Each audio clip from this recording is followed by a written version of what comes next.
Salut! Aujourd'hui je voulais vous faire un dernier petit tour du tunnel des petits fruitiers pour vous montrer l'évolution. On en fera moins que les aromatiques parce que là il n'y a plus grand chose à faire, maintenant on les laisse comme ça. Et puis je vais vous montrer comme j'avais tout nettoyé, tout préparé pour être prêt pour l'hiver, pour que ça passe l'hiver tranquille.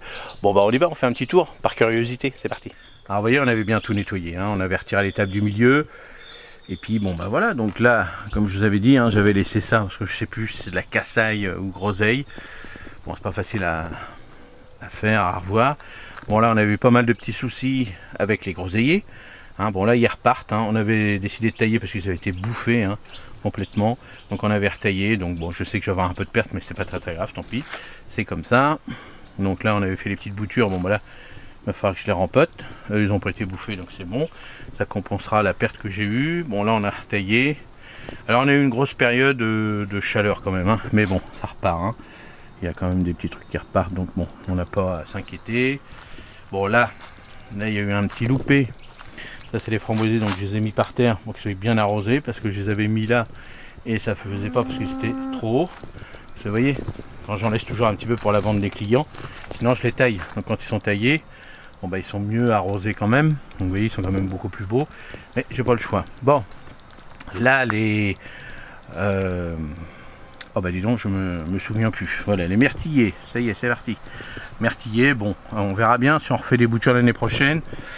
On verra bien. Bon, ça c'est toutes les petites poupouilles qui me restent pour moi, pour mon jardin de vivaces. Donc ça c'est pour compléter, parce que là je suis en train de faire pas mal de modifications dans le jardin. Bon voilà, ça c'est les petites poupouilles.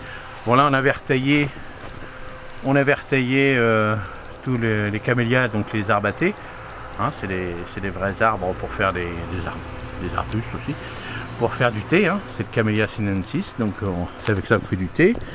Bon là on a encore une petite sélection de poupouilles pour moi, pour mon jardin.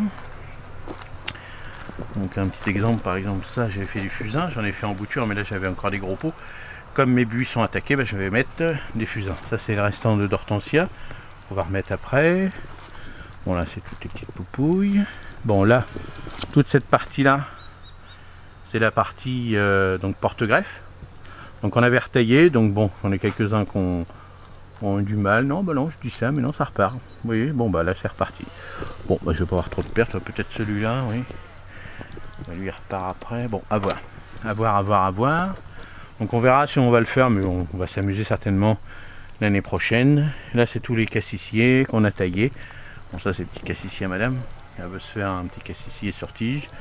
Voilà, on s'amuse.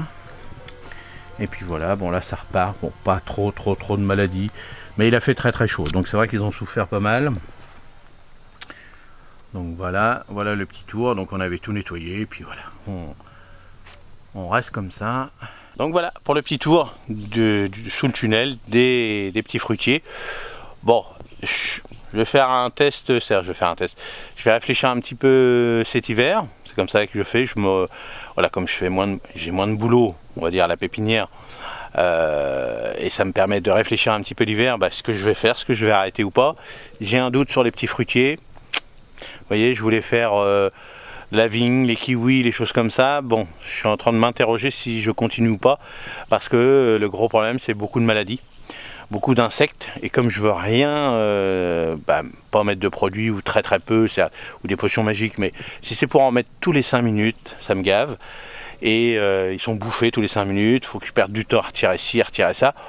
Bon, je vends ça pas très cher, donc vous voyez, je vais pas m'amuser un truc à 10 balles, passer 15 jours dessus, puis que si je fais ça, ouais, vous voyez pas, je suis un producteur, donc je calcule mon temps. Et bon voilà, il y a des trucs où ça me coûte vraiment 10 balles, je gagne rien parce que j'ai passé 10 fois dessus. Et puis bon des fois, voilà. Donc on verra cet hiver, on va voir, on va faire le tri, on va regarder, on va faire le point. Voilà. C'est comme ça qu'il faut se remettre en question quand on est professionnel.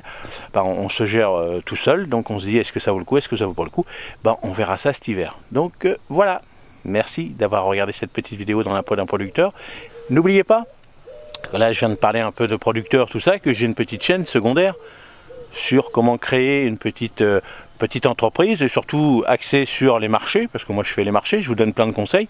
Donc si vous avez des personnes autour de chez vous ou vous-même qui veulent créer une petite entreprise, allez voir cette petite chaîne. Vous allez dans la barre de description, c'est marqué comment créer une petite chaîne horticole, et puis vous verrez, il y a plein de petites vidéos. Ça commence hein, tout doucement, c'est une petite chaîne qui est tout doucement, qui est dans un petit coin, et puis elle va faire son petit envol tout doucement, mais surtout elle vous donne plein de vrais conseils, mes conseils que j'ai moi, et que j'ai eu, hein, des échecs, tout ça, et ça vous permet d'avancer et de ne pas faire les mêmes erreurs que moi. Allez, salut, merci.